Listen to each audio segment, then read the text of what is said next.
The ability to anticipate what could happen next is one unique trait that helps separate human beings from the other species on planet Earth. While that was originally designed as a survival mechanism, that hasn't stopped us from utilizing it in less consequential areas like sports, and in this case, the NBA. Today, we're going to be taking a look at some NBA predictions that were so accurate and so impressive, it was as if they had the ability to see into the future.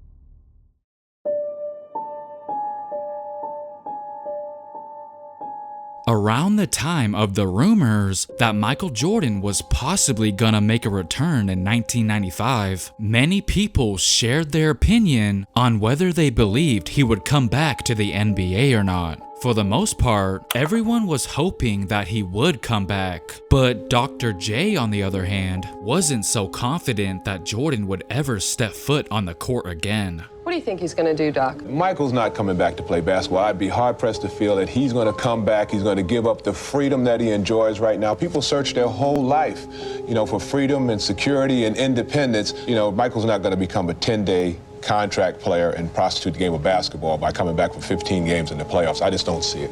He made a pretty fair point, I guess, but Bill Walton and Marv Albert didn't really agree. They were talking as if there was a pretty strong possibility he was gonna make a return, and what they said turned out to be extremely accurate. There's been so much speculation as to what the date would be, and if Michael happens to be tuned in, I'd like to say on behalf of all of us at NBC, we have a very fine Chicago at Indiana game, Bill, next Sunday afternoon. It would be just perfect. Okay, I know what you're probably thinking. He had to have heard rumblings that Jordan was probably eyeing the Pacers as a good game to come back to. Well, Hannah Storm literally says, But we should emphasize at this point, we have no definitive indication that he is coming back to the NBA or when that might be.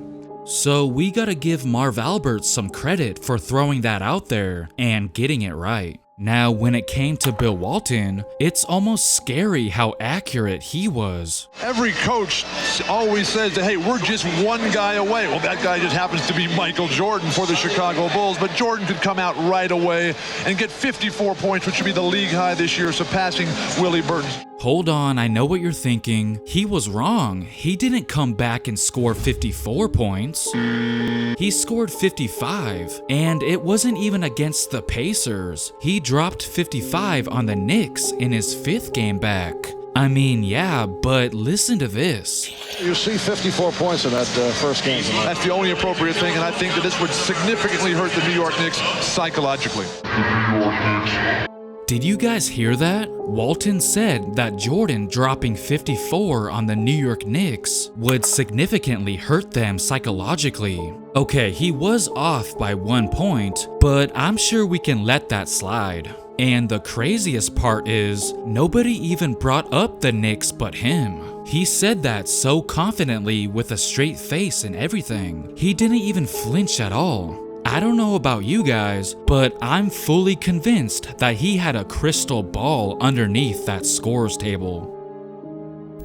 Immediately following a 106-91 victory the Warriors had over the Jazz on March 21st, 2015, Leandro Barbosa had a post-game interview with Roz Gold on Woode, and he said something that was very bold of him at the time. We're going to be championship. Thank you, Leandro. Awesome. All right. We're going to be championship. And the best part was when he looked back at the camera as he began walking away, almost as if he was trying to say, you just wait and see. Believe it or not, People actually thought he was crazy at first for coming out and saying something like that, but his teammates were with him 100%. Quote, "After I said that, I came to the locker room and said, guys, I probably did a crazy thing, but I said that we were going to be champions. Does anybody here believe or trust what I'm saying?" And everybody said, yes, we're with you. So I said, let's make it happen. And that's exactly what they went out and did, defeating the Cavaliers in the NBA Finals in 6 games. Now remember, this was pre-Kevin Durant, and even pre-73-9 Warriors for that matter, so there was no guarantee that he would be right. But I tell you what, Barbosa certainly did not hesitate to rub it in the doubters' faces. Landry, you said we're going to be championship. I said it 6 months ago. I called it 6 months ago. People laugh at me. And now, what we are, you say it. You say it. Champions. Here we go. 2015 championship. Yes, man. We are. It's no secret that Stephen A. Smith is not the greatest at predicting the outcomes of games, especially when it comes to the NBA Finals. But amazingly, he managed to get something right when he and Skip Bayless were trying to predict what the score would be for Game 1 of the 2012 NBA Finals. The Oklahoma City Thunder are ready for this moment. They will win this game tonight. What's the score? I'm picking Oklahoma City, I would say 105-94. Well, that's big. And guess what? He was right on the money, predicting the score of Game 1 correctly. And I wouldn't be surprised if Skip was fuming afterwards about the fact that he was wrong and Stephen A. Smith was dead on. Another person who was spot on with their prediction was Candace Parker. Just as the game was about to begin between the Golden State Warriors and the Atlanta Hawks on November 8th, 2021, Candace had a feeling about something. She tweeted, "Steph is gonna have 50 tonight. Anytime you play against a young protege, you gotta let him know." And lo and behold, Steph did not let her down, putting up exactly 50 points. We call him TLC if you'd like. 50-piece.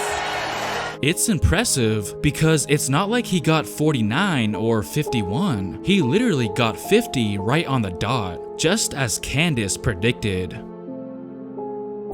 We're all familiar with this iconic Damian Lillard shot heard around the world. He was truly special in that first round series versus the Oklahoma City Thunder, and it looks like he had a strong feeling that things were gonna go down like that. Dame's former teammate Evan Turner was kind enough to post a screen grab of a DM conversation he and Dame had on Instagram. First, Dame says, "I feel that I'm going to have a breakout postseason." And then Turner said, "I don't doubt it, bro." It's crazy because Dame said that before the playoffs even started. That's pretty incredible. James Harden had a similar premonition, but his came when he was a kid.